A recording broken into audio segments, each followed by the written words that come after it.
3 4 5 पांचों बॉक्सेस बाहर रखवा फटाक से।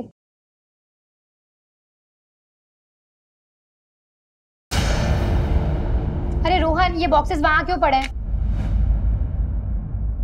कब से रखे हैं वहां? टैग करना है, लेकर आओ। हाँ हाँ मैम, मैं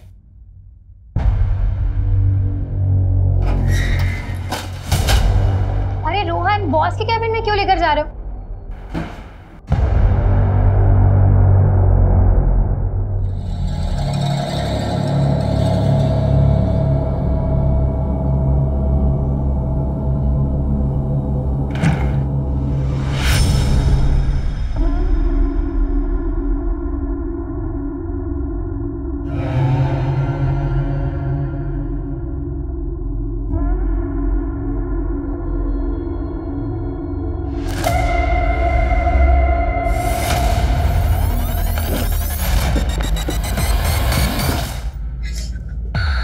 क्या कर रही थी यहाँ?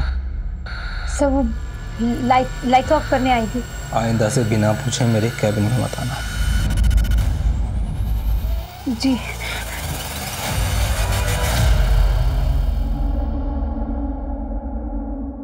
पल्लवी, तुम रो क्यों रही हो? जीजू, मैंने ऑफिस में ड्रग्स के पैकेट देखे। ड्रग्स? देखो, तुम ना इस समय बिल्कुल मत पढ़ना। तुम्हारा वो जो बॉस है ना प्रशांत, बहुत खतरनाक आदमी है। तुम ऐसा कुछ मत करना, मेरी मानो कुछ मत करना तुम। मुझे बहुत डर लग रहा है जीजू। तुम डरो मत, मैं हूं ना तुम्हारे साथ। मैं तुम्हें कुछ नहीं होने दूंगा। अपनी हद में रह।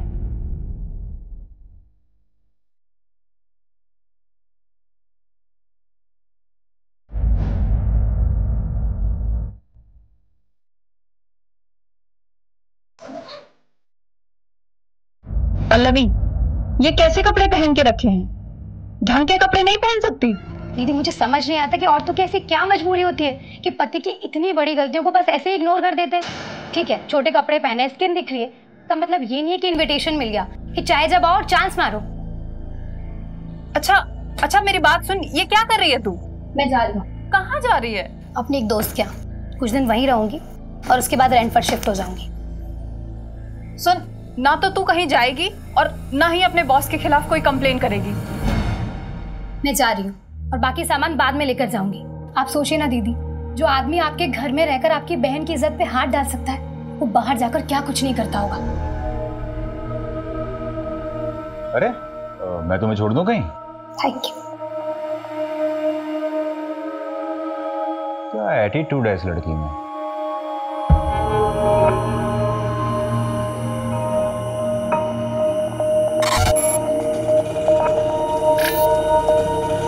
भैया, जानकी नगर जाएंगे? जानकी नगर की ऑटो यहाँ से नहीं मिलेगी मैडम, आगे से राइट मारिए, वहाँ से मिलेगी। Thank you.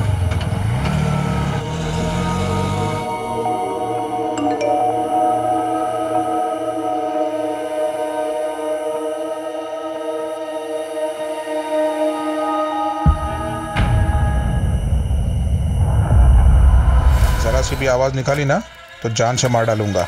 चलो उठ। ये क्या हालत बना रखी है तूने अपनी?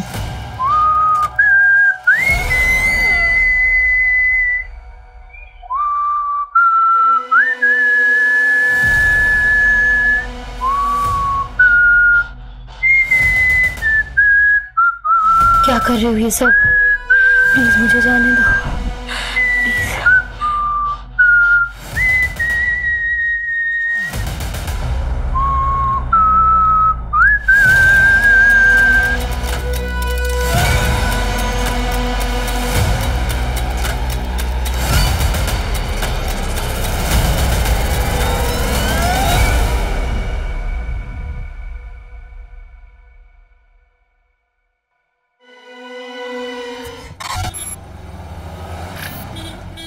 तू एक काम कर, जल्दी जा, जल्दी से अपना बैग रेडी करके आ। नगमा, इतनी देर लगा दी तुम लोगों ने। अरे क्या करेंगे, टेलर ने कपड़े ही नहीं सिले थे, बैठ के सिलाना पड़ा, वरना आयशा क्या पहनती।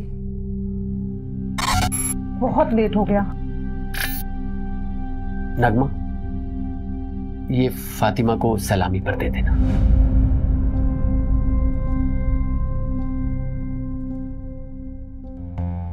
आमिर, ये तो बहुत महंगा लग रहा है, इसकी क्या जरूरत थी?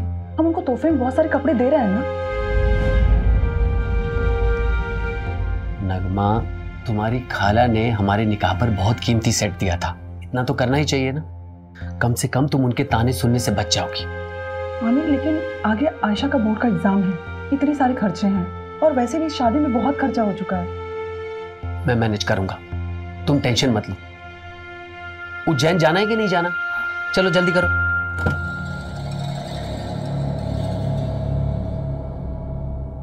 आयशा, अपना लोकेशन ऑन कर लेना और वहां पहुंचकर मुझे फोन करना। अरे आप क्यों चिंता करें, हम फोन करेंगे अब आपको। चलो अब वो टेंशन मत लीजिए, हम लोग अच्छे से पहुंच जाएंगे। ठीक है। हाँ।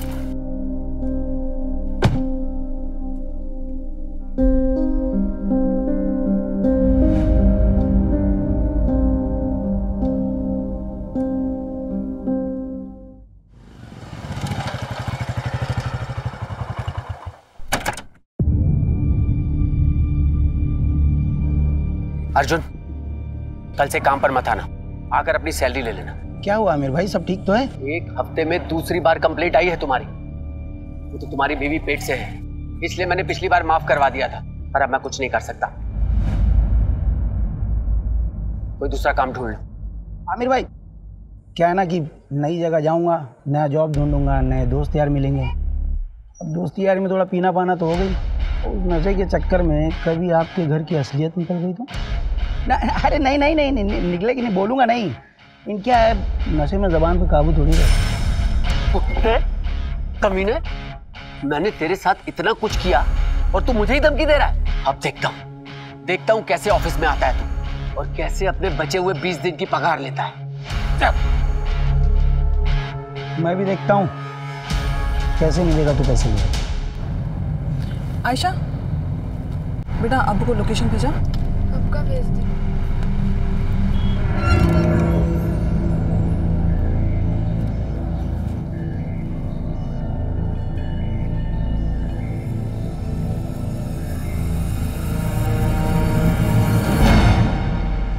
Excuse me sir, payment.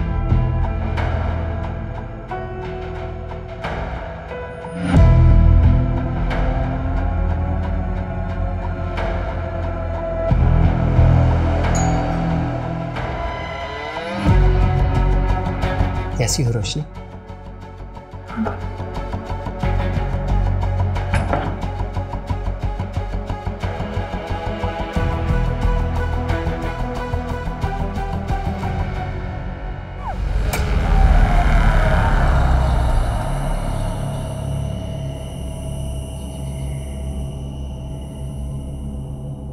अरे रोशनी, इतना लेट? हाँ, वो आज ना ऑफिस में बहुत ज्यादा काम था, इसलिए लेट हो गई। ठीक है, कल से ऑफिस मत जाना। पर और सुनो, अंदर ना मैंने मटन ला के रखा है, उसे बना दो जरा। मिले, सॉरी ना, आगे से मैं ध्यान रखूंगी। मैं ऑफिस से हमेशा टाइम पे आ जाऊंगी। पता है तुम्हें, बॉस ने मेरी सैलरी भी बढ़ा दी है। अच्छा, मैं मटन बना के आती हूँ।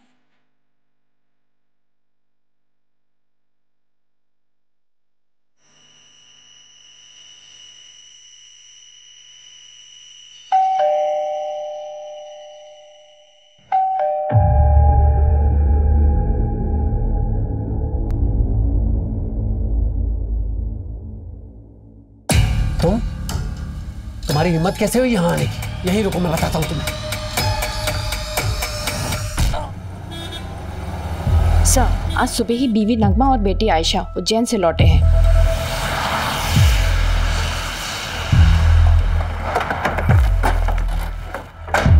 चलो साइड हटो। क्या मिला लगा रखा? चलो हटो यहाँ से। आमिर उठ जाओ, क्या हो गया आपको? उठो आमिर, प्लीज उठ जाओ, क्या हो गया? ये देखिए, ये क्या हो गया?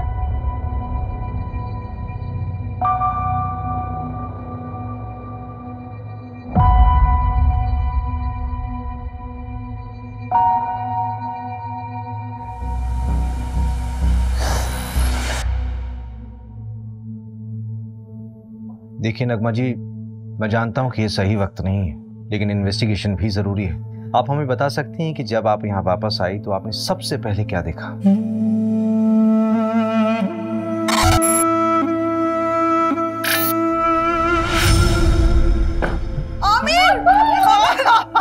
आमिर। हम जब यहाँ से गए थे सब कुछ बिल्कुल ठीक था। आमिर बहुत खुश थे। पता नहीं किसने ये सब कर दिया। सर, हमारे आने के पहले कुछ मोहल्ले वालों ने यहाँ भीड़ लगा रखी थी, पूरा क्राइम सीन कंटामिनेट कर दिया। ऐसा आई डाउट कि फॉरेंसिक वालों के यहाँ ज़्यादा कुछ मिलेगा। ठीक है, जो कुछ भी पॉसिबल हो उनको बोलो कि एविडेंस कलेक्ट करें। Okay sir.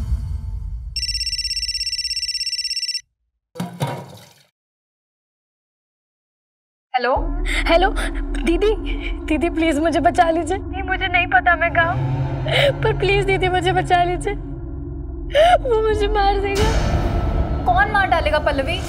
दीदी प्लीज प्लीज।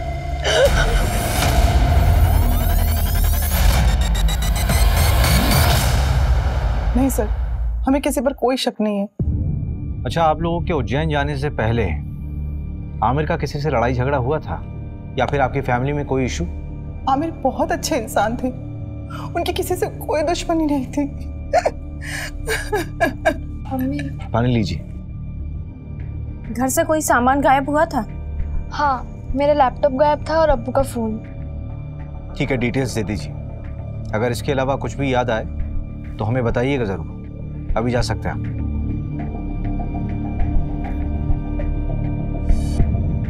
मंजू, इस आमिर का बैकग्राउंड निकालो।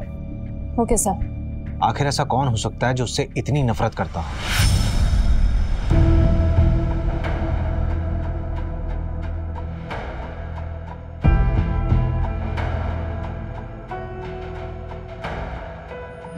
मैंने ऑफिस में ड्रग्स के पैकेट्स देखे।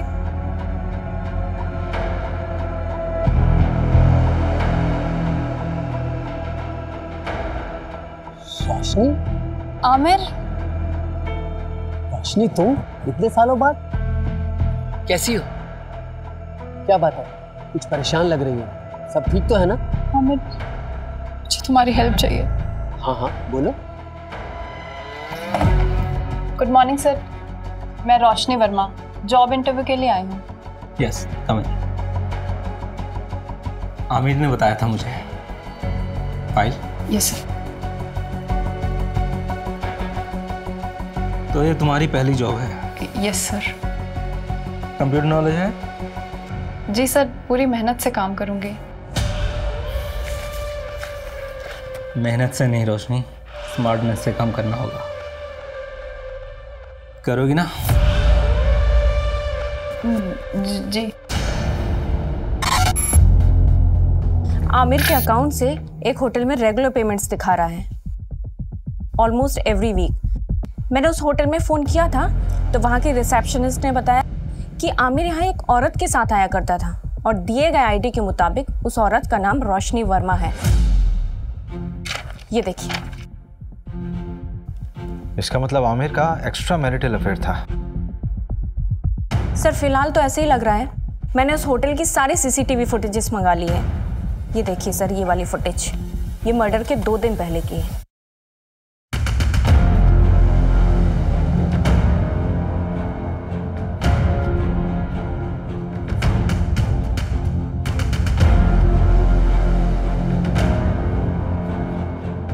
ये आदमी उसका पीछा कर रहा है। सर इस आदमी की बॉडी लैंग्वेज बहुत डाउटफुल है। ऐसा लग रहा है जैसे ये इन पर नजर रखे हुए है। मैंने इसकी फोटो सर्कुलेट करवा दी है सर। गुड। हेलो। आमिर को उसकी बीवी ने मारा है। कौन बोल रहा है? फिर से बोलिए आप। आमिर को उसकी बीवी ने मारा है। लेकिन नगमा अपने हस्बैंड को क्यों मारेगी? हेलो। फिर से लगाओ। The number you are trying to call is currently switched off. एक ऐप है, मैं लोकेशन चेक करता हूँ। जल्दी करो। लोकेशन जहांगीराबाद है। इसका मतलब कॉलर आमिर के एरिया से ही थी। सर नगमा को उठा ले क्या? नहीं, किसी रैंडम कॉल के बेस पे हम किसी भी विक्टिम की वाइफ को नहीं उठा सकते। हो सकता है हत्यारे ने हमें भटकाने के लिए खुद कॉल किया हो या किसी से करवाया हो। इस नंबर को ट्रेस करो। Okay sir. मर्डर से 2 दिन पहले नगमा के सारी मूवमेंट को ट्रैक करो। उसके उज्जैन वाली शादी, उसका आना जाना, सब कुछ। Okay sir. मैं जी जान लगा दूंगा रोशनी, बल्कि मैंने तो कल की ही मीटिंग सेट की है, तुम टेंशन मत लो, मैं तुम्हारी बहन को कुछ नहीं होने दूंगा। आमिर, अपना ध्यान रखना, प्रशांत बहुत खतरनाक है। तुम मेरी फिक्र मत करो रोशनी।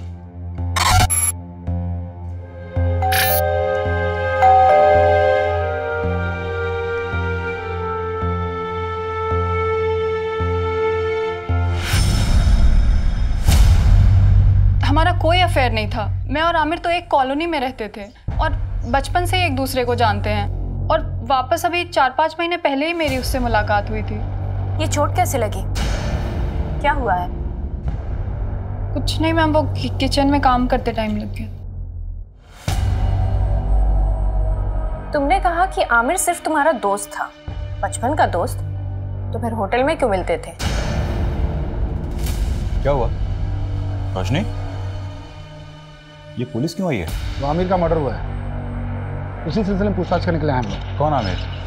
वो मेरी कंपनी में सिक्योरिटी एजेंसी का सुपरवाइजर था। हाँ तो ये तुमसे पूछताछ क्यों कर रहे हैं? देखिए ये वहां ना 9 से 6 जॉब करने जाती है, रिश्तेदारी निभाने नहीं। तुम कभी मिले हो आमिर से? मैं क्यों मिलूंगा? आप लोग बात किसके बारे में कर रहे हैं, मैं तो ये तक नहीं जानता। अच्छा, ये देखो, कुछ याद आया? चल आने चल। सर मैंने कुछ सब याद कराता हूँ, चल। अरे मेरी कोई गलती नहीं, मुझे क्यों लेके जा रहे हो? अरे मैंने कुछ नहीं किया, छोड़ो मुझे। सर मैंने आमिर का मर्डर नहीं किया है। अगर तूने आमिर का मर्डर नहीं किया तो तूने झूठ क्यों बोला कि तू आमिर को नहीं जानता? तो क्या सच बोलता? क्या आमिर मेरी बीवी के साथ होटल में जाता है? क्या करते आप लोग? सहानुभूति देकर छोड़ देते? नहीं ना। वैसे आमिर का मर्डर हुआ कभी है? 23 तारीख को। 23 तारीख को तो मैं यहाँ था ही नहीं, मैं तो इंदौर में था अपने दोस्त के यहाँ। चल नंबर बता तेरे दोस्त का। लिख लीजिए नंबर, लेकिन फोन नहीं लगेगा उसका। क्यों? क्योंकि वो दुबई चला गया है।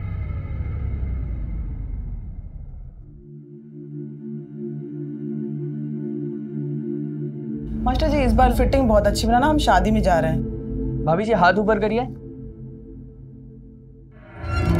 काफी पतले हो गए। मास्टर जी आप भी ना। मास्टर जी इस काम के लिए कोई औरत नहीं मिलती आपको? आजकल फीमेल टेलर मिलती कहाँ है? इतने समय से हम कपड़े सिला रहे हैं, लेकिन हमारे मास्टर जी का हाथ कोई पकड़ नहीं सकता। हाँ हाँ वो तो मैं देख ही रहा हूँ। आपका काम हो गया हो तो अपना सामान उठाओ और निकलो यहाँ से। बोलने से पहले कुछ तो सोचा करो।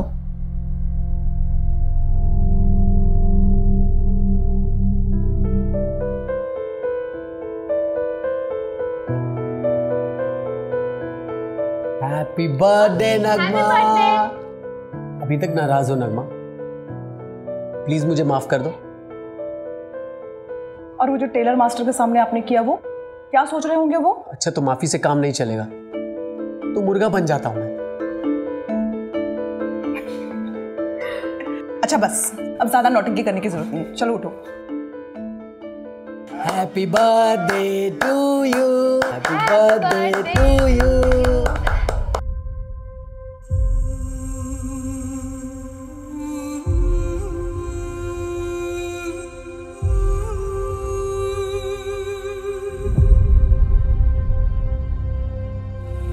सर इनिशियल रिपोर्ट आ गई है।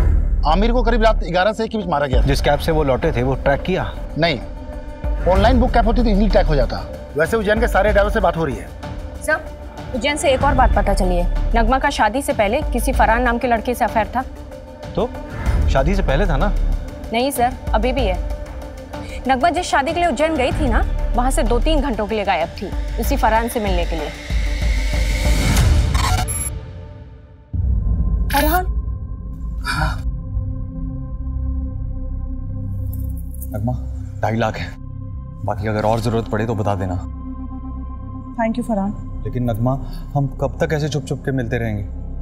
थोड़ा वक्त दो मुझे फरहान। वैसे भी आयशा की जिम्मेदारी है मुझ पर। एक बार मैं आयशा का सब कुछ ठीक कर लूं, फिर देखेंगे। और वैसे भी मैं किसी को दुखी नहीं करना चाहती।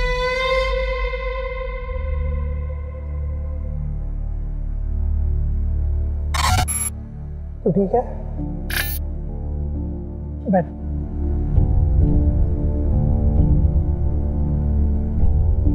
आयशा, मैं क्या कह रहा था कि हमें ना आंटी से बात कर लेनी चाहिए। देख, अभी अब्बू तो नहीं रहे ना, और मेरे घर वाले भी उंगली उठाएंगे, तो उससे पहले हमें शादी कर लेनी चाहिए ना। तुम क्या बात कर रहे हो सूरज? पहले कब्र के फूल को तो सूख जाने दो। आयशा, मेरा वो मतलब नहीं था। पुलिस? अम्मी फिर से पुलिस वाले क्या करने आए यहाँ? ये तलाशी ले रहा है। उस दिन भी गए थे, उन्हें कुछ नहीं मिला था, आज क्या मिलेगा नया उन्हें? रवि, हाँ, पोस्टमार्टम और फोरेंसिक रिपोर्ट देना है। ये लीजिए। सबसे पहले आमिर के सर पर वार किया गया किसी हैवी ऑब्जेक्ट से। उसके बाद 12 बार चाकू से स्टैब किया गया उसे। और दरवाजे पर कोई फोर्स एंट्री के निशान भी नहीं थे। इसका मतलब यह है कि आमिर ने दरवाजा खुद खोला था। यह कांड किसी एक का नहीं बल्कि 2 लोगों का किया हुआ है। किलर के साथ कोई और भी था। सर, लेकिन आपको ये क्यों लगता है कि वो 2 लोग थे? ये रिपोर्ट देखो मंजू, इसमें साफ दिख रहा है कि आमिर की मौत सर पे चोट लगने से और उसके शरीर में चाकू मारने से हुई, राइट? हाँ। लेकिन इन दोनों ही चोटों का फोर्स और इंपैक्ट बिल्कुल अलग है। देखो,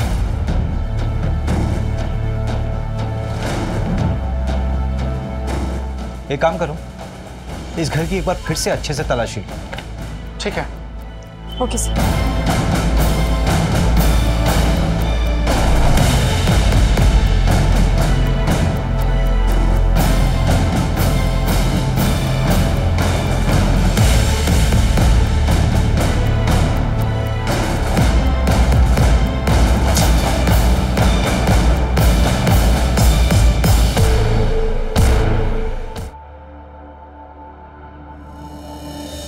मैंने कुछ नहीं किया, आप मेरी बात तो सुनो।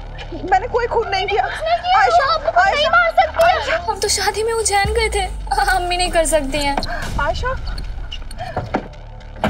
उन्होंने कुछ नहीं किया। मैडम, मैंने कुछ नहीं किया, मेरी बच्ची अकेली है। अम्मी!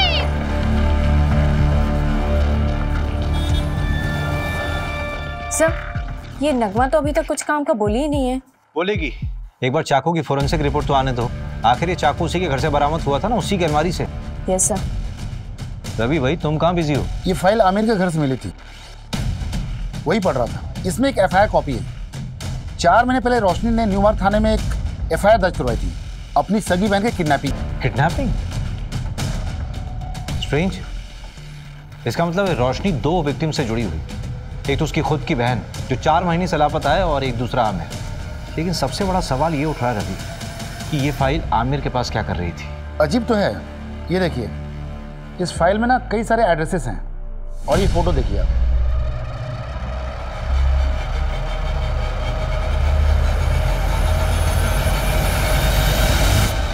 रवि, कहीं उस कॉलर के बोलने पे हम बहुत अलग तो नहीं जा रहे?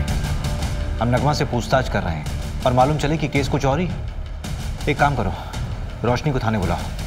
और सर, एक गार्ड के बारे में पता चला है, उसका नाम अर्जुन है। वो आमिर के अंडर काम करता है। उसका आमिर से झगड़ा भी हुआ था। मैंने कांस्टेबल सिन्हा को बोल दिया उसे उठाने को।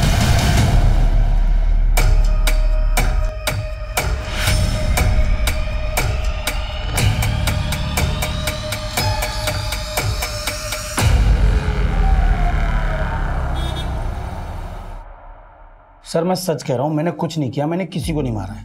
हाँ, आमिर से गुस्सा जरूर था क्योंकि वो नौकरी से निकालने की बात कर रहा था, और उसके मर्डर के बाद मुझे किसी ने नहीं बोला कि काम पे वापस मत आओ। हाँ, मेरा फायदा जरूर हुआ है, पर मैंने किसी को नहीं मारा है सर। ये तो तोते की तरह खुद ही सब कुछ बोल रहा है।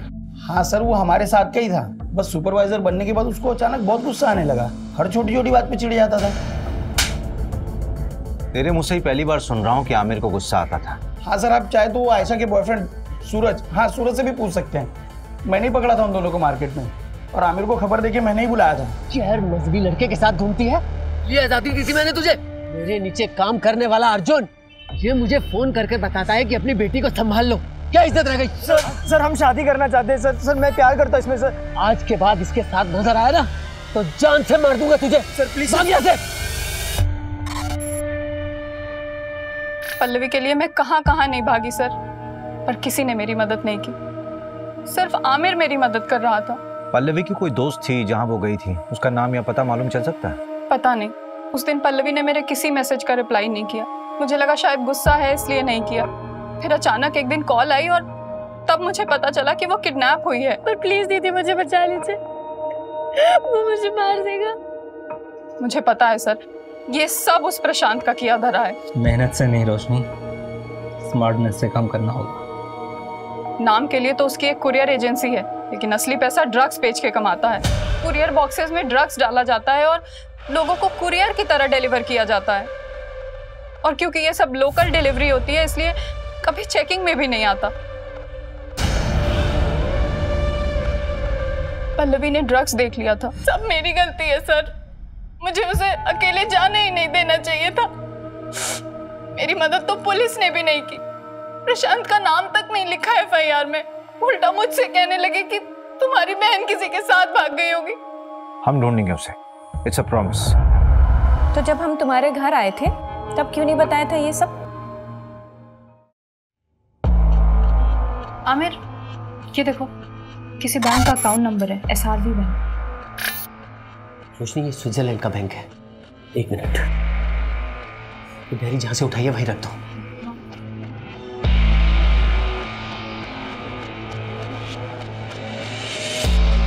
रोशनी इधर आओ।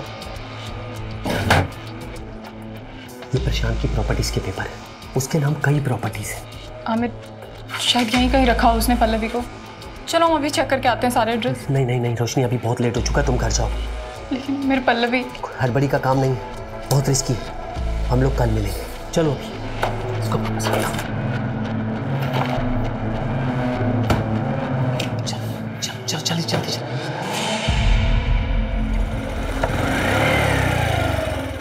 रोशनी, मैंने 3 प्रॉपर्टीज देखी हैं जो काफी टाइम से खाली पड़ी है। उनमें से एक ही है। चलो पहले ये चेक कर लेते हैं।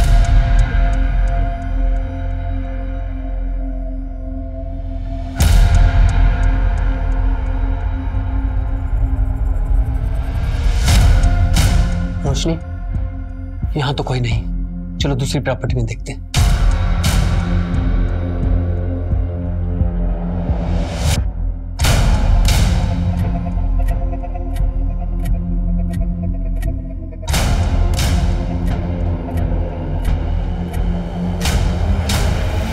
रोशनी, ये जगह सेफ नहीं है।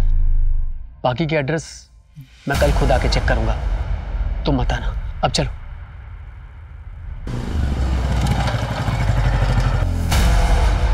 रोशनी, तुम टेंशन मत लो, मैं पल्लवी को ढूंढ लूंगा। आमिर, अभी मैं घर निकलती हूँ। अगर निलय मुझसे पहले आ गया ना तो बहुत प्रॉब्लम हो जाएगी।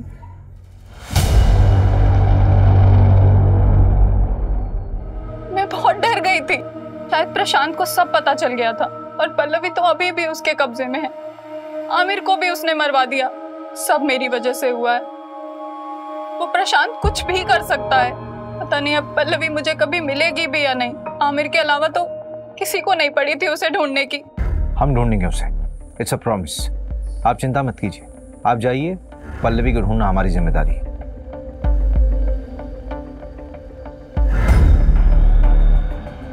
रवि, जिस नंबर से पल्लवी ने कॉल किया था उसकी डिटेल्स निकालो और इस कॉलर का भी इन्वेस्टिगेशन स्पीड अप कर दो, जिसने आमिर की वाइफ का नाम लिया था।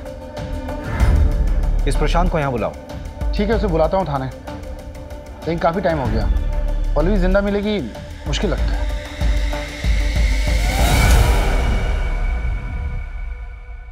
और इंस्पेक्टर साहब, बीवी बच्चे कैसे हैं आपके? बहुत अच्छे। अच्छे रहे तो कितना अच्छा है ना? धमकी दे रहा? अरे नहीं नहीं इंस्पेक्टर साहब, ऐसा आप कैसे कर सकता हूँ? आप बताइए क्या सेवा कर सकता हूँ आपकी? आमिर को जानता है? हाँ, हमारे यहाँ की सिक्योरिटी का सुपरवाइजर था, लेकिन सुना है बहुत बुरी तरह से मर्डर हुआ है उसका। किसने किया है? पल्लवी को जानता है? जी हाँ, हमारे यहाँ काम करती थी डेटा एंट्री ऑपरेटर का। फिर अचानक उसने जॉब छोड़ दी। उसने मारा आमिर को। ज़्यादा स्मार्ट बनने की ज़रूरत नहीं है, सीधे सीधे बता कि तुझे कब पता चला कि आमिर तुझे इन्वेस्टिगेट कर रहा था। आमिर के लिए मैं भगवान था, वो मुझे इन्वेस्टिगेट क्यों करेगा? ऐसा कौन सा भगवान वाला काम किया आपने? उसकी बेटी का अबॉर्शन करवाना था, उसके लिए पैसे और सीक्रेट डॉक्टर का नंबर मैंने ही दिया था। डॉक्टर का कांटेक्ट नंबर? हाँ बिल्कुल, आप भी जाइए, आपकी भी प्रॉब्लम है ना, वो भी सॉल्व कर देगा वो। ज्यादा बकवास नहीं। हाँ, लेडीज हैं आप, पर हम लेडीज की इज्जत करते हैं, इसीलिए एक गुस्ताखी माफ कर देते हैं, वरना क्या? और क्या करेगा? मंजू, मंजू, मंजू,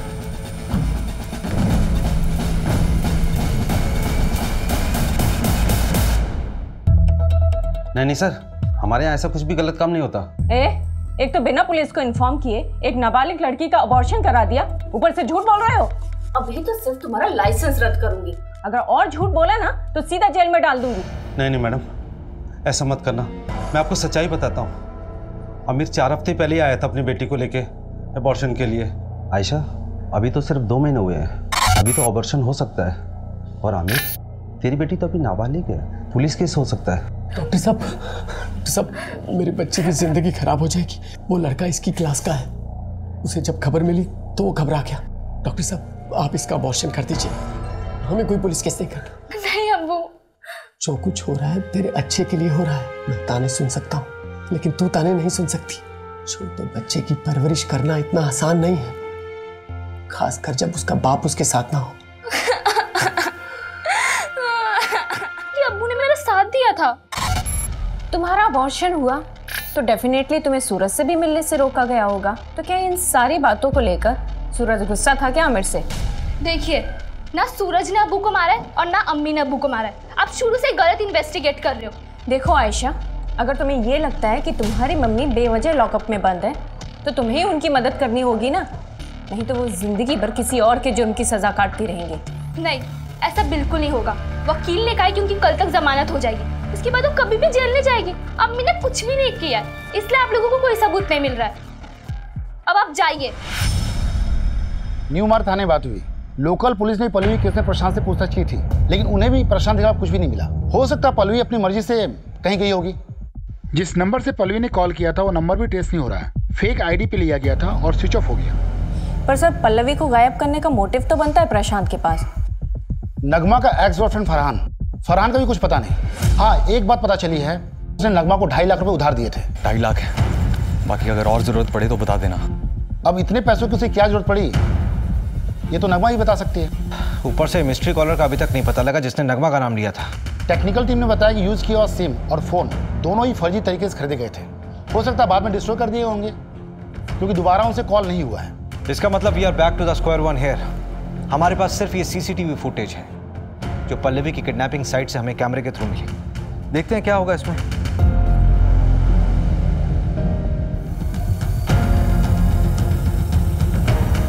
इन दोनों ऑटो वालों से भी न्यू मार्ग पुलिस ने बात की थी।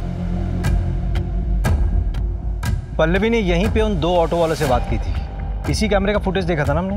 हाँ, फुटेज के मुताबिक पल्लवी ने यहां से राइट लिया हो, लेकिन आगे तो कॉलोनी का एंड हो रहा है, आगे का पूरा रास्ता सुनसान है। पल्लवी यहां से कहां गई होगी? यहां से सीधे कुछ दूरी पर एक बंद बड़ी फैक्ट्री है जो अब खंडर बन चुकी है, वहां चलकर देखें क्या? चल।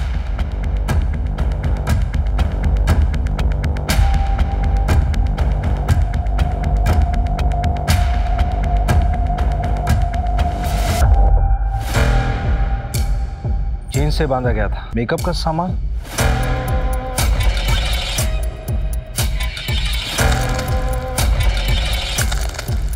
ये न्यूज़पेपर 3 हफ्ता पुराना है, इसका मतलब कम से कम 3 हफ्ता पहले कोई यहाँ होगा। कहीं किडनैपर्स ने पल्लवी को यहाँ तो नहीं रखा होगा। सबसे पहले तो ये पता करो कि प्रॉपर्टी किसके नाम पे है। ठीक है, जल्दी। रवि, इंजेक्शन।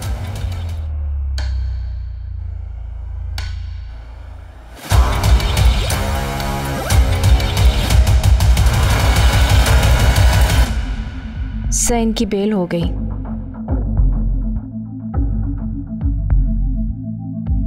मेडिसिन की बाहर की लिस्ट आई है। कोई लीड मिला प्रशांत से कनेक्टेड? एक लीड है, नाम देखकर आप हैरान हो जाएंगे। हाईलाइटेड नाम देखिए। ये आमिर इंजेक्शन खरीदता था? हाँ सर, हो सकता है कि ये प्रशांत ने मंगवाया हो। प्रशांत ने आमिर की मदद की थी वो आयशा के अबॉर्शन केस में, तो शायद इसलिए आमिर ने उस एहसान के चलते प्रशांत का ये काम किया हो। और हो सकता है आमिर को ये पता भी ना हो कि वो इंजेक्शन क्यों खरीद रहा है, क्योंकि वो खुद पल्लवी को ढूंढ रहा था। लेकिन प्रशांत के खिलाफ हमारे पास कोई सबूत नहीं है। एक है, हल्का कनेक्शन है, पर एक मिला है। जिस लोकेशन में पहुंचे थे वो एक कंस्ट्रक्शन कंपनी के अंडर है, गंगवार कंस्ट्रक्शन। और इस गंगवार कंस्ट्रक्शन प्राइवेट लिमिटेड में 21% का स्टॉक होल्डर है प्रशांत।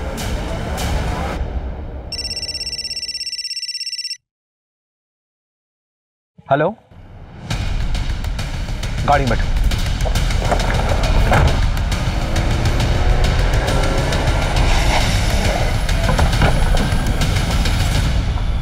किधर?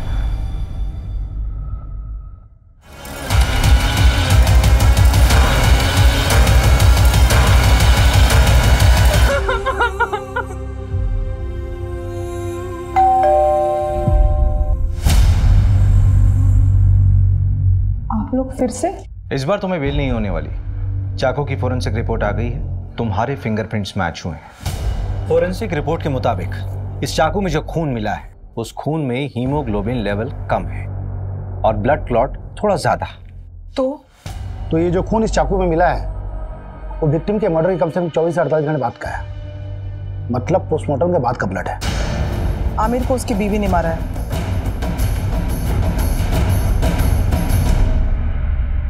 मैं अपना जुर्म कबूल करती हूँ, मैंने ही आमिर को मारा है। झूठ बोल रही हो तुम नगमा। मर्डर रात के 11 बजे से 1 बजे के बीच में हुआ। रात के 10 बजे तो तुम देवास टोल क्रॉस कर रही थी और रात के 2 बजे सीहोर टोल। इसका मतलब ये हुआ कि जब मर्डर हुआ उस वक्त तुम रास्ते में थी और करीब 3:30 बजे तुम घर पर वापस लौटी।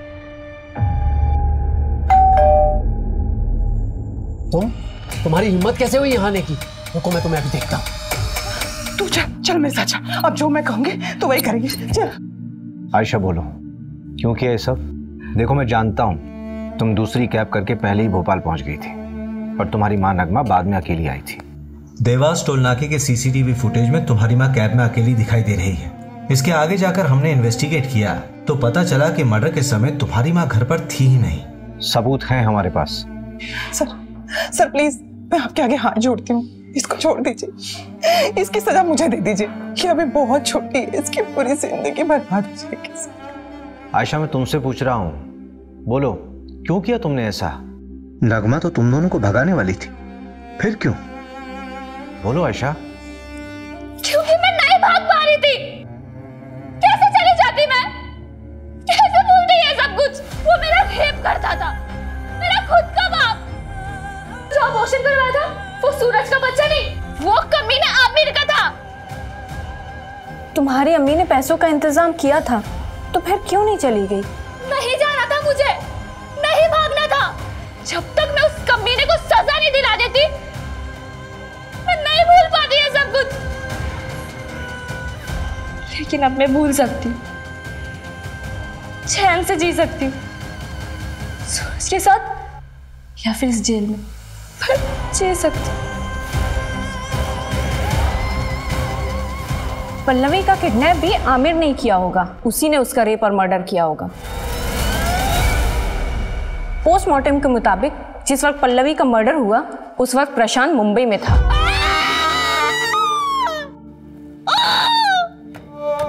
जिस तरह से इस केस में आरोपी खुद इस केस का सबसे बड़ा पीड़ित साबित हुआ है और पीड़ित इस समाज का सबसे बड़ा दरिंदा, उसको देखते हुए इस केस को रेयर ऑफ द रेयरेस्ट की श्रेणी में रखना गलत नहीं होगा। सारे सबूतों के बिना पर आमिर मलिक मर्डर केस में ये juvenile justice board Ayesha Malik को 3 महीने की सजा सुनाती है और इस दौरान वो जमानत की अर्जी भी लगा सकती है। सब inspector Sandeep Gawai, PSI at Belkadi police station. Sir, वो टॉपर थे स्टाफ सिलेक्शन में, ईमानदार एंड ऑनेस्ट मैन। बॉडी कब मिली? सकाळी 7:30 के आसपास। सुनसान सड़क थी सर। लोकल पुलिस का कहना है कि हिट एंड रन केस हो सकता है। हिट एंड रन है या कुछ और, इसका पता हम लगाएंगे सुधार। हो सकता है जो उन्हें 6 दिख रहा हो असल में वो 9 हो। उनके सीनियर से पता चला है वो काफी आइडियल पर्सन थे। कहीं पढ़ा था sir, ideal is not a real. जैसे अभी आपने बताया ना वो 6 और 9 के बारे में। फिर भी एक पुलिस वाले को कोई क्यों मारेगा? वही पता लगाना है रश्मि। अरे आप हमें रोक क्यों रही हैं? क्या हुआ है यहाँ? साहिब अब तो जाना। सर बताइए यहाँ पे क्या हो रहा है? सर बताइए यहाँ पे क्या हो रहा है? पीछे हटिए, पीछे हटिए, पीछे हटिए। रुको, देखिए मैं पत्रकार तो हूँ नहीं जो यहाँ वहाँ की बातें सुन के स्टेटमेंट बना दूँ। पुलिस वाला हूँ, अभी अभी आया हूँ, जांच करूंगा, उसके बाद ही कुछ कहूंगा। रवि साहब, ये है Vijay Sharma. Hello sir, sub inspector Rashmi आणि API सिद्धार्थ। काय वाटतं नितिन? सर विश्वास बसत नहीं है, हमारा तो पूरा डिपार्टमेंट शॉक है। आज सवेरे कुछ बच्चे लोग यहाँ खेलने आए थे, उन्होंने इन्फॉर्म किया। सर देखने में तो ये हिट एंड रन का केस लगता है, और वहाँ वो टायर के निशान देखे तो लगता है सर कोई मीडियम साइज का ट्रक या तो फिर टेम्पो होगा।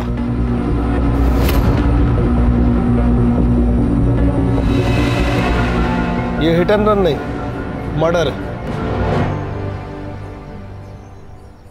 हिट एंड रन के केस में बॉडी पे अक्सर ऐसे टायर के मार्क्स नहीं होते।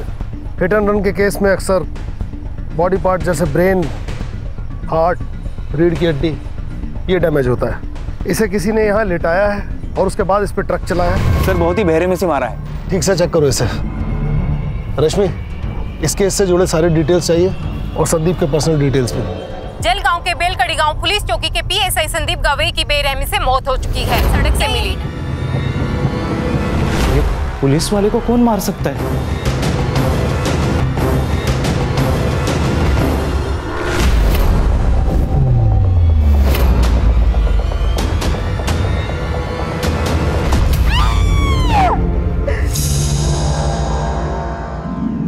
सर, संदीप की माँ ये मानने को तैयार ही नहीं है कि संदीप की मौत हो चुकी है। कैसे मानेगी सर? संदीप के सिवा उसका दुनिया में कोई नहीं था। अगले हफ्ते संदीप की शादी थी। नितिन सर, शादी में सिर्फ लड्डू खाने मत आना, 2 दिन पहले सब काम करने के लिए आना है। ओहो काकू, पक्का आऊंगा, नक्की। काकू बोल के मस्का मत लगाओ। आना है मतलब आना है। ये देखो मेरा बेटा आ गया। आप लोग नहीं आएंगे ना तो ये शादी के फेरे भी नहीं लेगा। तू यहाँ भी शुरू हो गई। अरे नितिन सर, सॉरी आप प्लीज, तू चल घरी। अरे मी नाही बोलत होते नितिन सर, हळदीला पण यायचं। अरे मला सांगू दे, असं काय करतो तू? संदीप ऐसे किसी केस में इन्वेस्टिगेशन कर रहा था जिसमें उसकी जान को खतरा हो? नहीं सर, पर हाँ वो प्राइवेटली कुछ ढूंढ रहा था, उसके बारे में मुझे कुछ नहीं पता। हाँ सर, 3 महीने पहले सर का यहाँ पोस्टिंग हुआ था, तब से मैं उनके साथ हूँ, लेकिन मुझे भी पता नहीं चला कि वो आखिर ढूंढ क्या रहे हैं। नितिन, तुम्हारे हिसाब से संदीप ऑनेस्ट, स्ट्रिक्ट और उसूलों वाला इंसान था, फिर ये लुका छिपी क्यों? ऐसा कौन सा केस था जो उसने तुम्हें बताना भी जरूरी नहीं समझा? सर, कल शाम 7:30 बजे प्रिया साठे नाम के किसी लड़के ने संदीप को कॉल किया था। मैंने कॉल लॉग चेक किए तो पता चला कि पिछले 4 दिनों से उनकी कंटिन्यूअसली बातें चल रही थी। संदीप के फोन की पूरी CDR मुझे चाहिए। जी सर। कौन है प्रिया साठे, जानते हो? हाँ सर, उन दोनों के बीच कुछ तो था, पर क्या था वो मुझे पता नहीं। उस दिन मैंने उसे पहली बार देखा था। प्रिया, थांबे, गाड़ी थांबो।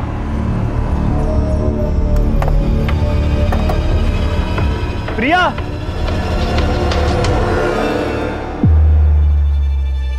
मैंने सर से पूछा कि वो लड़की कौन थी, तभी उन्होंने मुझे बताया कि वो उनके कॉलेज की पुरानी फ्रेंड थी। लेकिन दूसरी बार जब मैं ड्यूटी खत्म करके घर जा रहा था, 2 लोग अकेले सुनसान जगह पे हाथ पकड़ के बैठे रहेंगे, तो इसका क्या मतलब हो सकता है सर? बाद में मुझे पता चला कि प्रिया शादीशुदा है। 1 साल पहले ही उसकी शादी हो चुकी है। मैंने उन्हें बहुत समझाने की कोशिश की, पर आखिर में जूनियर हूं सर, मेरी कौन सुनेगा?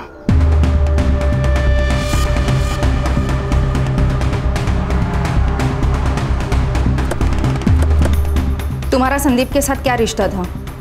हम कॉलेज के दोस्त थे। कॉलेज के बाद किसी से कांटेक्ट नहीं था। हम दोनों भी अभी कुछ हफ्तों पहले ही मिले थे। तुम्हारे पति को पता है तुम्हारे और संदीप के बारे में? नहीं, मैंने उन्हें कभी नहीं बताया। क्यों? क्योंकि मुझे जरूरी नहीं लगा। संदीप और मैं दोस्त है, इससे आप लोगों को क्या प्रॉब्लम है? मैडम, जब दोस्त का मर्डर हो जाएगा तो सवाल उठेंगे और प्रॉब्लम भी होगी। लेकिन मुझ पर क्यों? हो सकता है कि आप दोनों का रिश्ता दोस्त से बढ़कर था और आप दोनों के इस रिश्ते के बारे में आपके पति मकरंद को इस बात का पता चल गया और उसने गुस्से में आकर संदीप का खून कर दिया। ये आप क्या बोल रहे हो? धोखा अक्सर मतलब पूरा होने के बाद ही दिया जाता है। ऐसा कौन सा मकसद था मैडम जो संदीप ने पूरा कर दिया था? बंद कीजिए ड्रामा। संदीप मेरे भाई की तरह था। तो आपके भाई साहब के बारे में आपके पतिदेव को आपने क्यों कुछ नहीं बताया? क्यों सब छुपा के रखा? मंजे काहीतरी होतच ना। ऐसा कुछ नहीं है, मकरंद से मैं प्यार करती हूँ और हम दोनों खुश हैं। करता क्या है ये मकरंद? जी, उनका दाल चावल का होलसेल का बिजनेस है और उसी सिलसिले में उनका जलगांव जाना होता है। मोबाइल नंबर दीजिए उनका। सर, मुझे तो लव ट्रायंगल की बू आ रही है। लव ट्रायंगल में किसी एक का मरना तय है, ये तो इतिहास में लिखा हुआ है। सुतार, इस मकरंद और संदीप के बारे में सारी डिटेल पता करो, और रश्मि, प्रिया के बारे में सब पता करके बताओ। सर, ये प्रिया तो डॉक्टर राजा आठवले की बेटी है। कौन है डॉक्टर राजा आठवले? सर, कहने को तो ये डॉक्टर है, लेकिन लोग इसे देव मानुस कहते हैं। आरटी एक्टिविस्ट है, लोगों की काफी मदद करता है, लेकिन सर पुलिस से इसकी नहीं बनती, क्योंकि इन्हें हर पुलिस वाला बिका हुआ और करप्ट लगता है।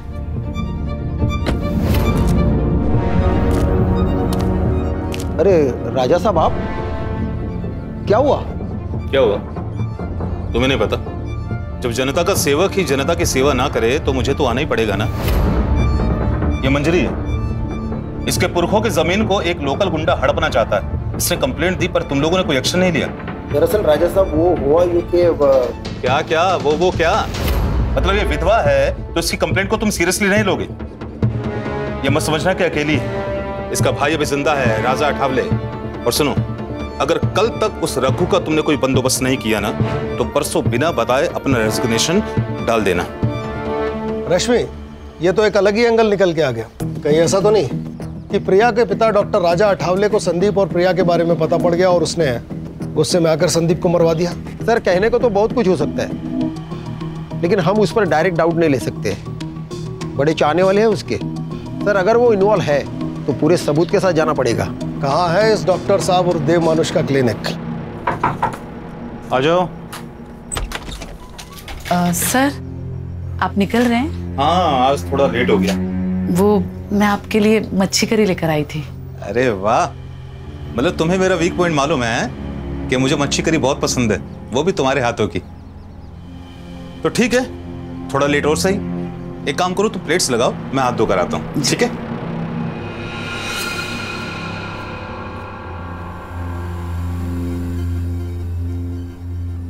अरे वाह, खुशबू तो बहुत अच्छी आ रही है।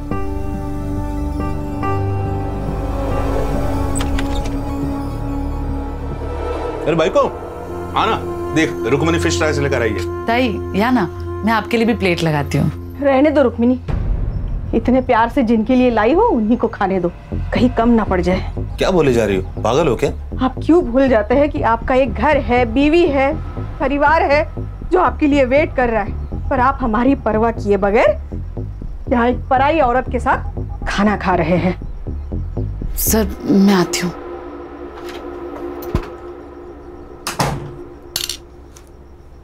मेघा, बोलने से पहले सोच तो लिया करो। वो विधवा है, उसकी कोई फैमिली नहीं है। अपने पैरों पर स्टैंड हो जाए इसलिए मैंने उसे नौकरी दी, इज्जत की जिंदगी दी। तो तुम हम दोनों के बारे में, शर्म आती है मुझे तुम्हारे ऊपर। तो क्या कहूँ, सुबह क्लिनिक के लिए जल्दी चले जाते हो, रात में लेट आते हो। पेशेंट होते हैं मेघा, इसलिए देर हो जाती है। गंद भरा है तुम्हारे दिमाग में, निकालो से बाहर।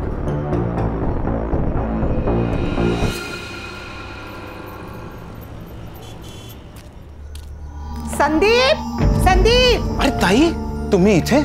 क्या हुआ? तांबे बहू, आपके सर आज भी टिफिन भूल के आए हैं। मैं उनकी पसंदीदा भिंडी बनाई थी, वो लेके आई हूँ। कहाँ है संदीप? वो ताई, वो अभी पेट्रोलिंग के लिए गए। तो एक काम करो तांबे बहू, उसको फोन करके बुला लो। मैं तब तक खाना लगाती हूँ। फोन नहीं लग रहा काकी, आप खाना रख दीजिए, मैं उसे बता दूंगा। फोन नहीं लग रहा है? ठीक है बड़ी साहब, आप ना उसे याद से खाना खाने के लिए बोल देना, अब भूल जाएगा नहीं तो। तांबे बहू, खीर खाई चाहिए। सर, आपने झूठ क्यों बोला? उन पर क्या बीत रही है इसका अंदाजा हम नहीं लगा सकते। कभी कभी दिल से भी सोचना पड़ता है। सर, संदीप के पहले और कुछ अभी के केसेस देख रहा था, देखिए क्या आता है। देव मानुस ने मेरा बलात्कार किया है। किसने की है कंप्लेंट? सर, वो तो मालूम नहीं, क्योंकि ये कंप्लेंट शिकायत पेटी में पड़ी थी। लेकिन जिस औरत ने यह कंप्लेंट की वो सामने आई ही नहीं। संदीप सर ही इस केस का इन्वेस्टिगेशन कर रहे थे। राजा साहब को छोड़ दो। अरे उन्होंने कुछ नहीं किया। क्या कहा? किसी ने मेरे खिलाफ रेप की कंप्लेंट की? हाँ। अच्छा एक काम कीजिए, जिसने कंप्लेंट की है उसको यहाँ पुलिस स्टेशन में अभी बुलाइए। सच का सच और झूठ का झूठ सब क्लियर हो जाएगा। देखिए हम उसे यहाँ नहीं बुला सकते। सर बाहर बहुत सारी औरतें आई है, नारे लगा रही है, धमकी दे रही है, इन्हें छोड़ने के लिए कह रही है। सर मुझे डर लग रहा है कहीं वो औरतें अंदर ना आ जाए। छोड़ो छोड़ो, राजा साहब को छोड़ दो, उन्होंने कुछ नहीं किया है। ऑफिसर, मेरे पति को सब लोग देव मानुस कहते हैं और आप उन्हीं पर गलत इल्जाम लगा रहे हैं। देखिए मैं सिर्फ अपना काम कर रहा हूँ। इनके खिलाफ कंप्लेन आई है तो इंक्वायरी के लिए इन्हें यहाँ बुलाना पड़ा। इंस्पेक्टर साहब बिल्कुल सही कह रहे हैं। तुम सभी लोग बाहर जाओ, चलो बाहर जाओ, चलो। इंस्पेक्टर साहब पूछिए, आपको जो कुछ पूछना है। पूछताछ हुई पर कुछ हाथ नहीं लगा। जिस लड़के ने कंप्लेंट की थी वो सामने आई ही नहीं। और फिर केस बंद हो गया। क्या करें सर, इस शहर के आधे लोग डर की वजह से कंप्लेंट ही नहीं करते। ये भी तो हो सकता है कि तुम जैसे डर कह रहे हो हालात वही हो। लेकिन सर ये भी तो हो सकता है कि वो कंप्लेंट ही झूठी हो। मेरा मतलब है हर अच्छा काम करने वाले आदमी के दुश्मन भी बहुत सारे होंगे। और सर आजकल तो हर कोई लड़की ये कहती है कि मेरा रेप हुआ है। क्या बात कर रहे हो सिद्धार्थ? कोई लड़की ऐसा झूठ नहीं बोल सकती, उसके लिए बहुत बड़ी बात है।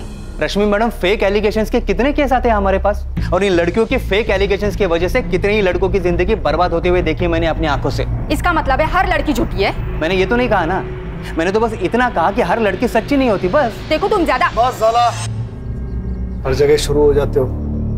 जब से इंक्वायरी शुरू हुई है तब से इस देव मानुस का नाम दूसरी बार आया है। इसकी और इसके फैमिली की पूरी कुंडली चाहिए मुझे। Yes sir. ये लो। वाओ, कैसे लगे? बहुत खूबसूरत है बाबा। अभी कहाँ खूबसूरत, ये दिखाओ। खूबसूरत तो अब लगेंगे बेटा। अच्छा बताओ कॉलेज कैसा चल रहा है तुम्हारा? कॉलेज? आई को क्या हुआ? आई क्या हुआ तुझे? तू ऐसे गुस्सा होकर क्यों आ गई आई? अरे कुछ नहीं हुआ, ये तेरी आई मुझसे गुस्सा क्या है ना, उससे लगता है कि मैं तुझे टाइम नहीं दे पाता। आई ये सब बाबा अपने लिए ही तो करते हैं ना, सब इन्हें देव मानुस बोलते हैं, पर मेरे लिए तो मेरे बाबा एकदम सुपर हीरो जैसे हैं। सुनामेगा? शाबाश। तुझे कॉलेज के लिए लेट नहीं हो रहा है? ओ हाँ, मैं बैग लेकर आई। हाँ ठीक है बेटा, जल्दी आना, मैं तुम्हें ड्रॉप कर दूंगा ना। वो चली जाएगी। आई मैं ना आते आते दीदी के घर होते हुए आऊंगी। बाय। चलो बाबा चलो। हाँ चलो चलो आओ। चलो मेगा, शाम को मिलता हूँ। देख तू अच्छे से पढ़ाई करेगी ना, मैं तेरा एडमिशन मुंबई के सेंट मेरी कॉलेज में कराऊंगी। फिर तू मुंबई में रहेगी और वहीं से पढ़ाई करेगी। अरे दीदी लेकिन उसके लिए तो कितने सारे पैसे चाहिए ना, हम कहाँ से लेंगे इतने सारे पैसे? तो उसकी चिंता मत कर, मैं मैनेज कर लूंगी, बस तू पढ़ाई पे ध्यान देना। और चाहिए? नहीं दीदी बस हो गया।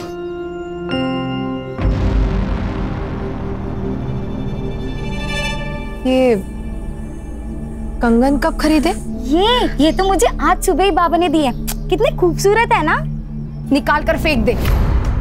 यहाँ हर चीज की कीमत चुकानी पड़ती है नीतू, बिना मतलब के यहाँ कोई किसी के लिए कुछ भी नहीं करता। दीदी वो बाबा है हमारे सौतेले। और मैं इतना गुस्सा क्यों कर रही हूँ ना, तेरी माँ से जाके पूछ।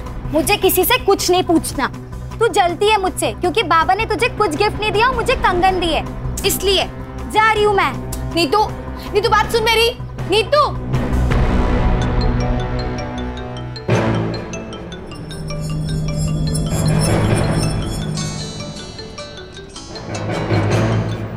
हेलो। देखकर अनदेखा अच्छा कर लेती है तू माँ है या चुड़ैल? शर्म नहीं आती तुझे? प्रिया तू शांत हो जा। कैसे शांत रहूं आई? पहले बालिया अब ये कंगन, ये सबकी सौर जा रहा है ना, सब समझ रही हूँ मैं। देख तू चुप बैठ। चुप रहकर ही तो सब कुछ सह लिया, लेकिन नीतू ये नहीं सहेगी। अब तो समझ आई, बचा ले अपनी बेटी को।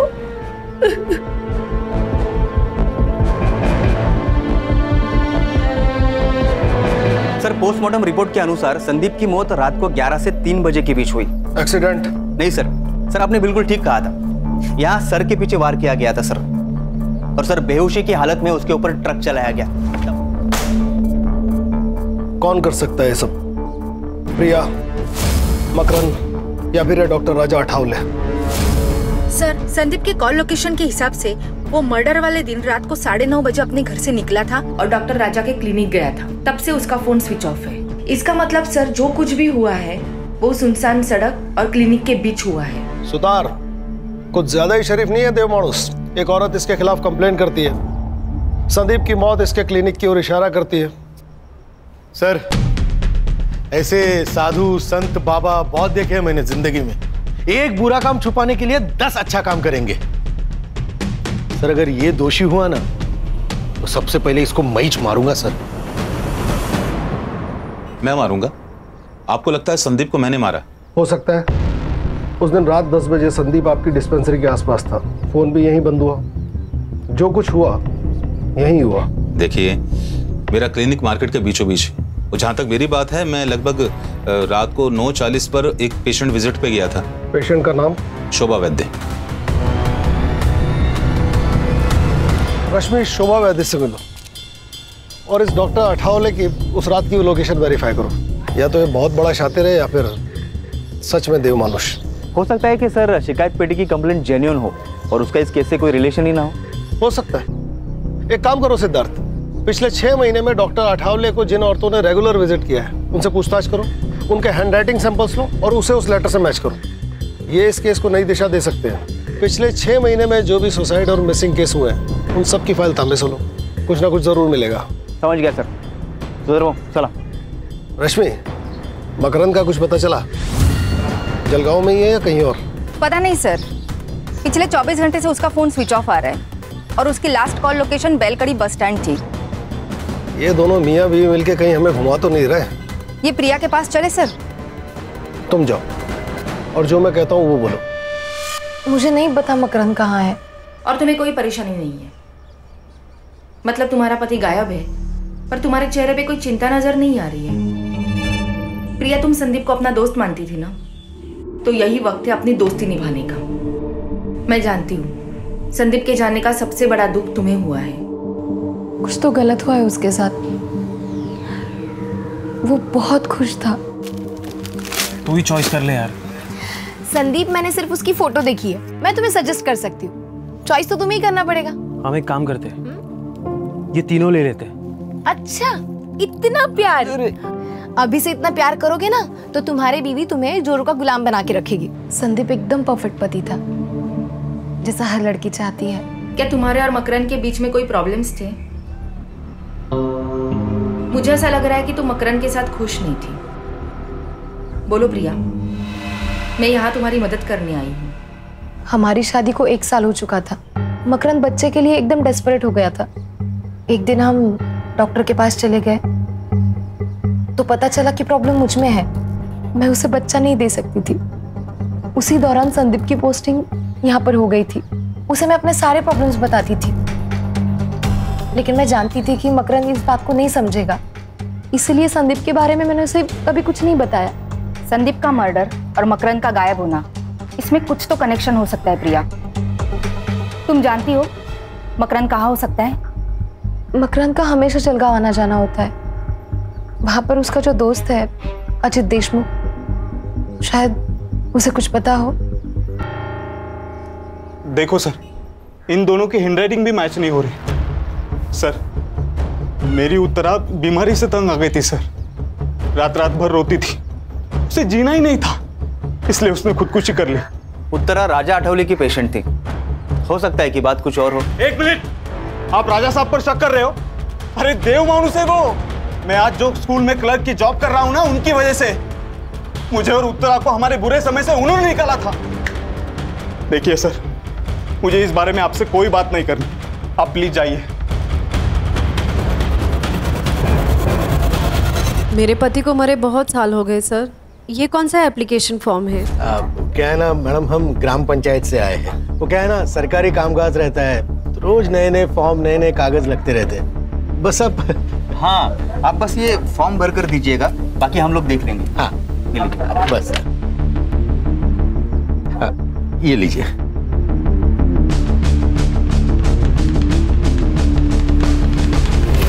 सर, मकरंद से बात हुई और वो उसका दोस्त अजित देशमुख, उससे भी बात हुई। वो दोनों साथ में ही थे। मैंने मकरंद को बुला लिया है, कल वो पुलिस स्टेशन आ जाएगा।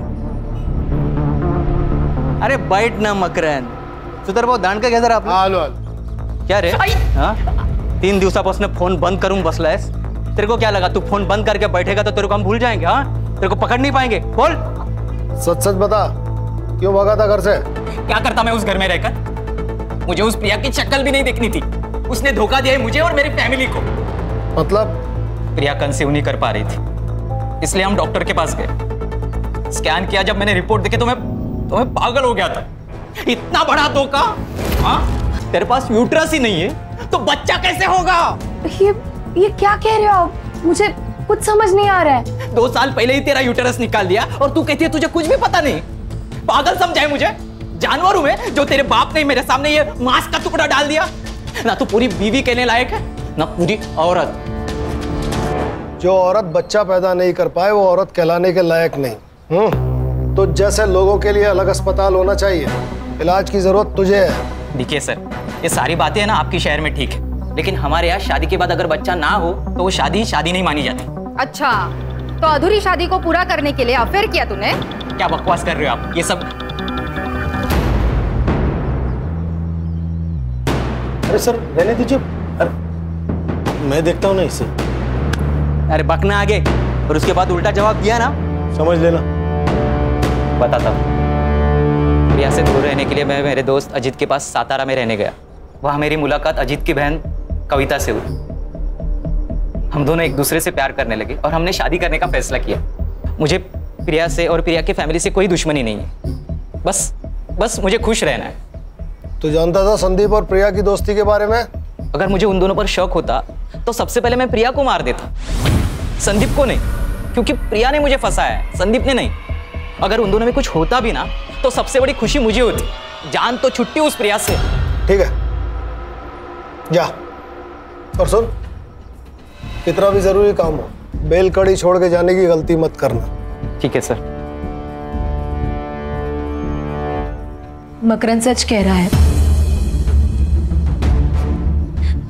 मैंने उसकी जिंदगी खराब की है, लेकिन मुझे सच में नहीं पता था कि मेरा गर्भाशय निकाला गया है.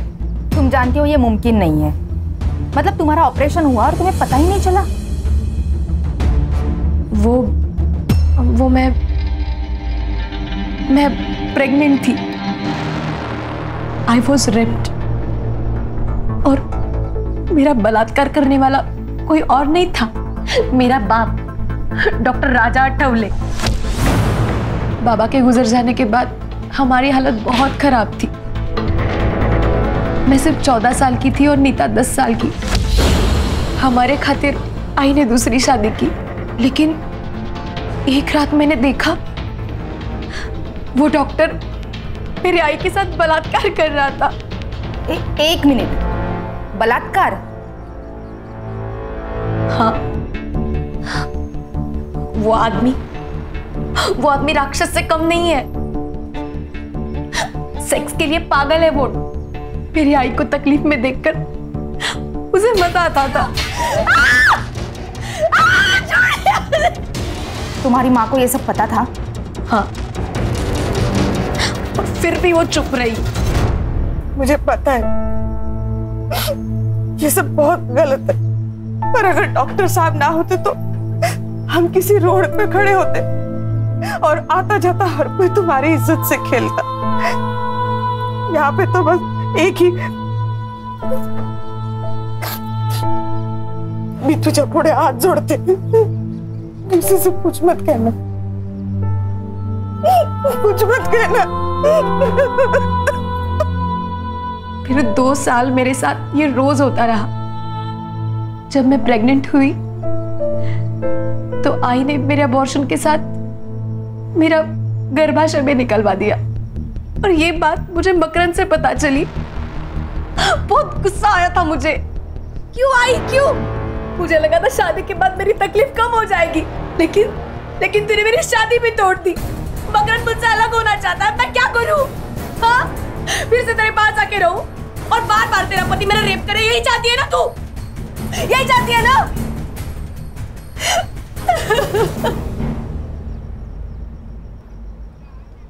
कोई साथ में नहीं था मैडम. किसको बताती? तभी मेरी मुलाकात संदीप से हुई. मैं उसे सब कुछ बताती थी, उसी के सामने रोती थी। चुप रहकर कुछ नहीं मिलेगा प्रिया, तुम्हें बोलना पड़ेगा। सब खत्म हो जाएगा संदीप। तो अब क्या ठीक चल रहा है प्रिया? देखो, अगर तुम ऑफिशियल रेप की कंप्लेंट नहीं डालोगे तो मुझे ये केस अपने हिसाब से हैंडल करना पड़ेगा। और कुछ भी हो जाए, मैं तुम्हें इंसाफ दिलवा कर ही रहूंगा।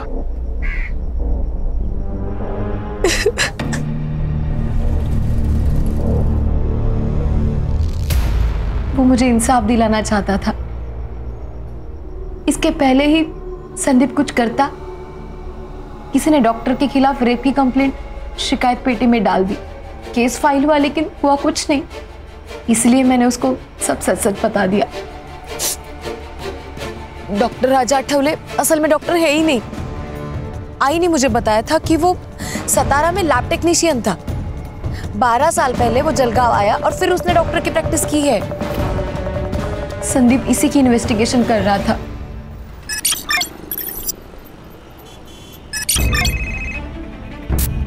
हाँ बोलो सुतार। सर, शिकायत पेटी की हैंडराइटिंग मैच हो गई सर। किसके साथ? शोभा वैद्य, जिससे मिलने उस रात राजा आठवले गया था। कभी कभी ऐसे लगता है कि मैं उसे ये बात नहीं बताती तो शायद आज संदीप जिंदा होता। ये सब कुछ मेरी वजह से ही हुआ है। सब कुछ मेरी वजह से। सही थे सर, आप बहुत शातिर कौवा है ये। साधूच्या वेशात राक्षस है। अब इस राक्षस के उद्धार का वक्त आ गया सुतार। पक्के सबूत जुटाओ इसके खिलाफ, फिर निकालेंगे इसकी बारात पूरे शहर में। सुतार, पता लगाओ अभी इसका टारगेट कौन है, किसका इलाज चल रहा है वहां फिलहाल। रश्मि, अगर संदीप को यह पता था कि यह डॉक्टर फेक है तो उसने इसके खिलाफ मेडिकल काउंसिल में कांटेक्ट किया होगा। पता लगाओ। Yes sir. हैंडराइटिंग के बारे में कुछ पता चला? अपने हैंडराइटिंग एक्सपर्ट उस पर काम कर रहे हैं, वो भी मिल जाएगी सर। टाइम नहीं है। अगर सबूत मिलने से पहले डॉक्टर गायब हो गया तुम सबको गायब कर दूंगा। आप लोग यहाँ सब गप्पे मार रहे हैं, मेरी बेटी की शादी है। तांबे बहू, ये मिठाई पूरे पुलिस स्टेशन को बांट दो। बड़े साहब नमस्कार, मेरे संदीप की शादी का कार्ड है, लीजिए। पूरे परिवार के साथ आना है, कोई भी बहाना नहीं चलेगा। नितिन साहब, एक दिन पूरे पुलिस स्टेशन को छुट्टी, और एक दिन पुलिस स्टेशन को छुट्टी दी तो कोई पहाड़ नहीं टूटने वाला। आप सब लोग ना शादी में आना। और संदीप भी ना कहाँ चला गया पता नहीं, सारे काम मुझे करने पड़ रहे। साधना, तू पढ़ेगा लगना ला। सर ये कुछ ज्यादा ही नहीं हो रहा है सर। इनके दिमाग से वो सदमा निकालना होगा, नहीं तो बेचारी सारी जिंदगी भर संदीप का इंतजार करती रहेगी वो। सर, इन्होंने तो अभी तक संदीप की बॉडी भी क्लेम नहीं की है।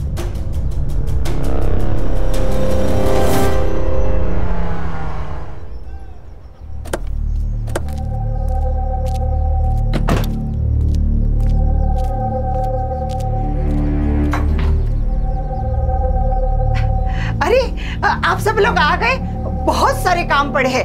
मुझे ना खाना बनाने वाले के पास भी जाना है। और तांबे बहू, शादी के दिन आपको ही गाड़ी सजानी है। हाँ, और ना क्या मैं लाल बत्ती की पुलिस की गाड़ी में थोड़ी ना मैं बहू को लेके आऊंगी। आप दोनों को काम करने के लिए आना है। अरे तुम इथे क्या उबे हाथ? हाँ, ये तो सो रहा है। संदीप का एक्सीडेंट हो गया, वो बच नहीं सका। बड़े सब क्या बोल रहे हैं?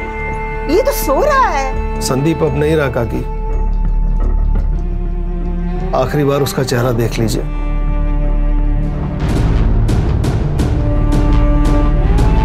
किसी के खोने का दर्द क्या होता है ये मैं अच्छी तरह जानता हूं।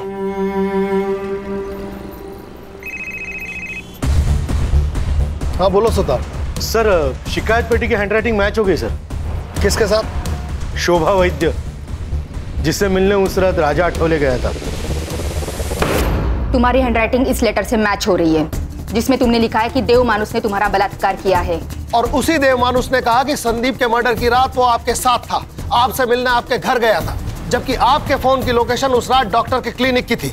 और अगर आप क्लिनिक पर थी तो डॉक्टर साहब वहां पर क्या कर रहे थे? सर, फुटला आता, हाँ? भांडा फूट चुका है, अब सच बोलिए, नहीं तो ना खून का चार्ज लगाकर ये केस इधर ही बंद कर देंगे अब, और आपको बेटे को आपको मिलने के लिए जेल आना पड़ेगा।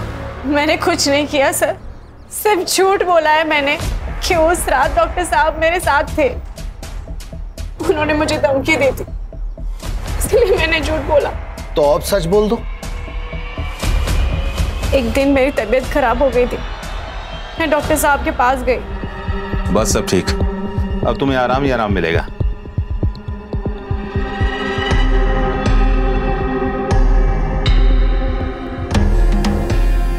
उसके बाद ये हर रोज होता रहा। तो तुमने पुलिस स्टेशन आके कंप्लेंट क्यों नहीं की? हमारी हालत बहुत खराब थी मैम, खाने तक को पैसे नहीं थे।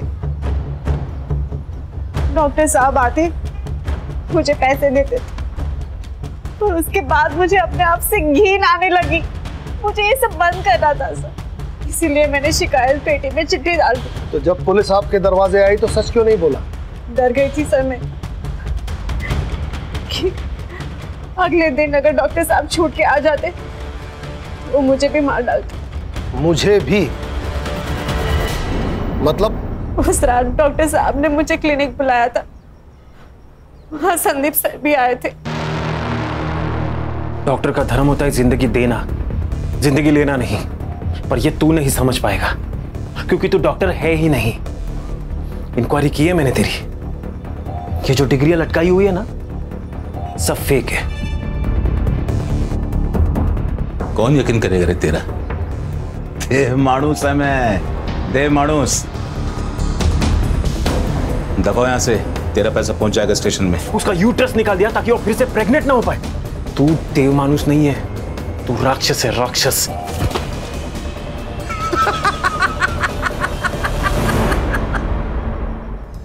कुछ भी नहीं कर पाएगा रे तू। पिछले 12 सालों से खेल खेलता आ रहा है मैं, राजा ठावले, समझा क्या? अगर ऐसा ही है ना, तो तुझे जिंदा रखना सबसे बड़ी गलती होगी। क्यों डर रही है? अरे हमारा नहीं है, बेहोश हुआ है बस। तू फोन दे, दे लवकर, दे दे दे। अरे दे। हाँ सुन, राजा बोल रहा हूं। किसको कॉल किया था उसने? किसको कॉल किया था? पता नहीं, पर बाद में बोला कि घर जाओ, और जब सुबह न्यूज़ देखा तो पता चला उन्होंने संदीप सर को मार दिया था।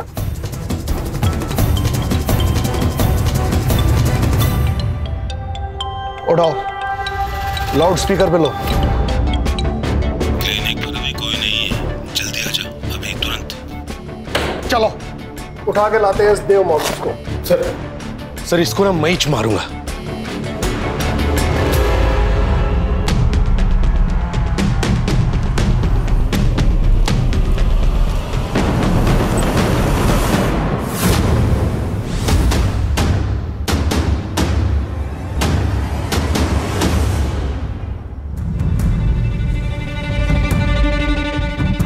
Sir, he is no more. Sir लगता है गला घोट के मारा है। अब इसे किसने मार दिया? हर चीज जगह पर है। इसे जिसने मारा है वो जानता था कि शोभा के बयान के हिसाब से संदीप को इन्हीं में से किसी एक ट्रॉफी से मारा गया है। इन ट्रॉफीज को फॉरेंसिक के लिए भेजो Sutar. Yes sir. Sir Raja ने शोभा को कॉल किया था, और उसके 2 मिनट बाद इस सेल पर और एक फोन आया था। किसका? मकरंद का। हेलो, ओके ठीक है सर। ये देखिए, राजा ने उस रात शोभा के फोन से मकरंद के दोस्त अजित को कॉल किया था। इस मकरंद के फोन को ट्रेस पे डालो। सुधार, बॉडी को पोस्टमार्टम के लिए भेजो। उस रात राजा ने शोभा के फोन से अजीत को फोन किया। अजीत का फोन मकरंद ने उठाया क्योंकि अजीत और मकरंद दोनों साथ थे, और मकरंद यहां उसकी मदद करने आ गया। सर, मकरंद की लोकेशन मिल गई है। चल। ठीक हो? चल।